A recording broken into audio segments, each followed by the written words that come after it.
नमस्कार. आज 3 मे 2026 रोजी आशादीप महिला मंच यांच्या वतीने संविधान गौरव पुरस्काराचं वितरण इथे परळ मुंबई येथे होत असताना अभिनेत्री आणि महाराष्ट्राच्या मिसेस महाराष्ट्र गौरव पुरस्कार ज्यांना मिळालेला आहे अशा ह्या डॉक्टर कॅरन टेरी रजा आपल्यासोबत आहेत. तर आपण त्यांच्याकडून ऐकूया की आजचा हा कार्यक्रम त्यांना कसा वाटला आणि येणाऱ्या काळात भारतासह महाराष्ट्राला अशा कार्यक्रमांची किती गरज आहे. नमस्कार। आज के प्रोग्राम में धन्यवाद कहती हूँ आप सभी को कि हमें यहाँ इनवाइट किया है और ये प्रोग्राम मुझे बहुत बहुत अच्छा लगा क्योंकि ये सब एक दूसरे के लिए खड़े होके आप लोग एक दूसरे के लिए बहुत काम कर रहे हैं और ये समाज के लिए इतने काम कर रहे हैं जो मुझे बहुत ही अच्छा लगा। सो आई फील ये जो प्रोग्राम्स है बहुत बहुत ज़्यादा होना चाहिए और ये जो मैसेज है सबको पहुंचना चाहिए कि हाँ अगर हम लोग एक होके सब करें काम तो बहुत बहुत अच्छा होगा आगे के लिए। सो ऑलवेज़ एक दूसरे को कभी नीचे मत गिराइए। अगर आप लोग सब साथ में हैं तो साथ में काम करिए end please keep doing the good work. मैं हमेशा कहती हूँ कि हम लोग इस जन्म लिया है तो कुछ अच्छा काम करके यहाँ से जाना है। सो हमेशा be good end do good. अतिशय महत्त्वाचा संदेश आजच्या या कार्यक्रमाच्या निमित्ताने ताईंनी आपल्याला दिलेला आहे. सगळ्यांनी एकत्र राहा आणि मानवतेच्या कल्याणासाठी आणि रक्षणासाठी सगळ्यांनी एकजूट राहा. मी गुरुदत्त वागदेकर. साईच्या निमित्ताने महाराष्ट्रातलं अतिशय लोकप्रिय व्यक्तिमत्व अर्थात लोकशाहीर नंदेश उमप आपल्यासोबत आहेत आणि विठ्ठल उमपांचा हा वारसा नंदेशदादा अखंडपणे पुढे नेत असताना आजच्या या कार्यक्रमाच्या निमित्ताने त्यांनी इथे हजेरी लावली आणि पूर्ण वेळ ह्या कार्यक्रमास इथे उपस्थित आहेत. संध्याकाळी 4 वाजल्यापासून दादा आता रात्रीचे 10 वाजायला आलेले आहेत आणि दादा आमच्यासोबत आहे. एक आनंदाची गोष्ट असते की दादा आमच्यासोबत असतात त्यावेळेला कार्यक्रम रंगत जातो.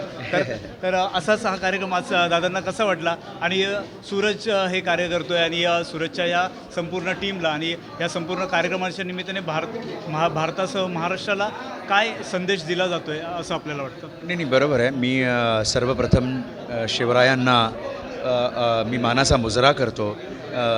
बोधिसत्व भारतरत्न डॉक्टर बाबासाहेब आंबेडकरांना मी वंदन करतो. सगळ्या महामानवांना मी वंदन करून इथे हे सांगू इच्छितो की त्यांनी जे मूल्य आम्हाला दिली महामानवांनी आणि ती मूल्य संविधानाच्या माध्यमातून आज सबंध भारतच नव्हे तर सबंध जगामध्ये संविधानाचं काय म्हणतो आकलन अवलोकन केलं जातं. आज अनेक मंडळी संविधानाच्या काय म्हणतो ना आपण आपलं संविधान भारताचं संविधान इतर ठिकाणी इतकं काय म्हणतो मोठ्या प्रमाणात त्याचं अनुकरण करत आहेत आणि त्या संविधानाचा म्हणजे डॉक्टर बाबासाहेब आंबेडकर संविधान गौरव पुरस्कार आज इथे दिला गेला आहे. महाराष्ट्रातनं अनेक मंडळी आली आहेत आणि त्यांचा गुणगौरव आणि सत्कार सूरज भोईर आणि गुरुदत्त आमचे बंधू यांच्या या सगळ्या प्रयत्नाने आमच्या भोईर आमच्या काकू त्याचबरोबर आमचे काका हे सगळ्यांचं इथे योगदान आहे आणि त्याच्या निमित्ताने हा गौरव पुरस्कार होतो आहे. खूप आनंद वाटतो आहे की ज्यांनी समाजकार्यामध्ये आपल्याला झोकून देऊन काम केलं अशा समाज कार्याच्या मंडळींचा इथे सत्कार गुणगौरव केला. ते खूप मोठी गोष्ट आहे आणि सूरज हे सातत्याने करत असतो. आता रौप्य महोत्सवी वर्ष आहे आणि मी त्यांना शुभेच्छा देतो. इतक्या लोकांना सूरज आणि गुरुदत्त भाऊने जोडलेलं आहे की काही विचारता सोय नाही. कारण प्रत्येक माणूस त्यांच्याजवळ येतो तर तो त्यांचा होऊन जातो आणि ही मूल्य डॉक्टर बाबासाहेब आंबेडकरांनी दिलीत. ही जी मूल्य दिलेली आहे ती ही मंडळी ती अगदी मनापासनं पालन त्याचं करते आहे आणि सगळ्यांचा सत्कार आणि सन्मान हा भोईर यांच्या माध्यमातून होतो आहे याचा मला खूप आनंद आहे. धन्यवाद दादा. अतिशय दादाने खूप महत्त्वाचा संदेश या निमित्ताने दिला की हे सगळं संविधान जे आंतरराष्ट्रीय स्तरावरती पोहोचतं आहे त्यासाठी अशा छोट्या छोट्या प्रयत्नांची गरज आहे आणि ही गरज सूरजसारख्या अनेक कार्यकर्त्यांच्या माध्यमातून होते आहे ह्याचा उल्लेख दादा जेव्हा करतो त्याला सूरजच्या पाठीमध्ये एक मोठी थाप असते आणि त्याला बळ मिळत असतं. तर धन्यवाद सूरज. आणि पुन्हा एकदा माझ्या शेजारी म्हणजे खरं तर असं म्हणायला पाहिजे, मी ज्यांच्या शेजारी उभा आहे ते डॉक्टर बाबासाहेब आंबेडकरांचे पंतू अक्षय दादा आंबेडकर आज आपल्यासोबत आहेत आणि त्यांच्यासोबत हाची संध्याकाळ इथे व्यतीत करताना एक वेगळा आनंद मिळाला आणि अक्षयदादांना या कार्यक्रमामध्ये आज पहिल्यांदाच येण्याचा भाग्य लाभलं असं आपण म्हणूया.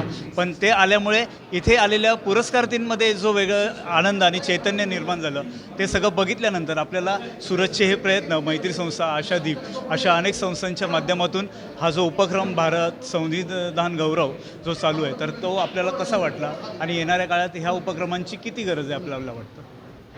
मी तर पहिला सूरज दादाचे आभार मानतो की या कार्यक्रमाला मला बोलवलं, कारण असे कार्यक्रम समाजामध्ये सारखे घेतले पाहिजेत. म्हणजे तुम्ही बघाल आशादीप असू द्या, नंतर आणखीन जेवढ्या संस्था मिळून हे कार्यक्रम करतात आहेत त्यांचं एक विशेष योगदान आहे या समाजाकरिता आणि ते जागं ठेवणं 75 वर्ष ही सोपी गोष्ट नाही आहे.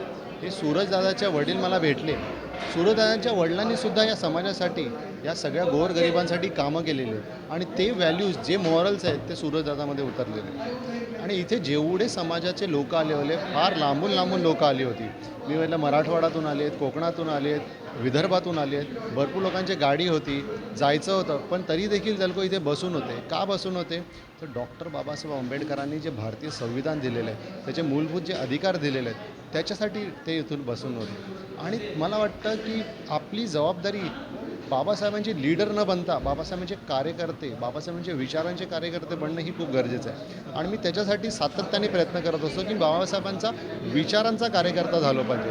माझ्या वडिलांनी सातत्याने एवढ्या वर्ष मला एकच गोष्ट सांगितली की तू शिकणार नाहीस तर तुझं कोणी ऐकणार नाही. त्यामुळे मी PhD पर्यंत शिक्षण घेतलं आणि ते शिक्षण महत्त्वाचं ठरलं, कारण का वाचण्यानेच माणूस वाचतो. अशी भाषणात पण बोललो की वाचाल तर वाचाल, हे अगदी बरोबर आहे. कारण का आजच्या समाजामध्ये, मोबाईलच्या जमान्यामध्ये, व्हॉट्सॲप, इंस्टाग्राम, यूट्यूबच्या जमान्यात मुलं वाचत नाही आहेत. जे पिढी वाचत होती ती आता संपत आलेली आहे आणि पुढच्या 40 वर्षामध्ये जेवढे आत्ताचे तरुण आहेत ती तरुण मंडळी म्हातारपणाकडे जाणार आहे आणि त्यांना कधीच हे मॉरल व्हॅल्यूज, बाबासाहेब आंबेडकरांचे विचार, गौतम बुद्धांचे विचार हे रुजवले नाहीत तर हे पुढे नेता येणार नाहीत. आणि सूरजदादा असू, सगळीकडे जेवढी मंडळी आली असेल, या सगळ्यांचे फार फार उपकार आहेत समाजावरती.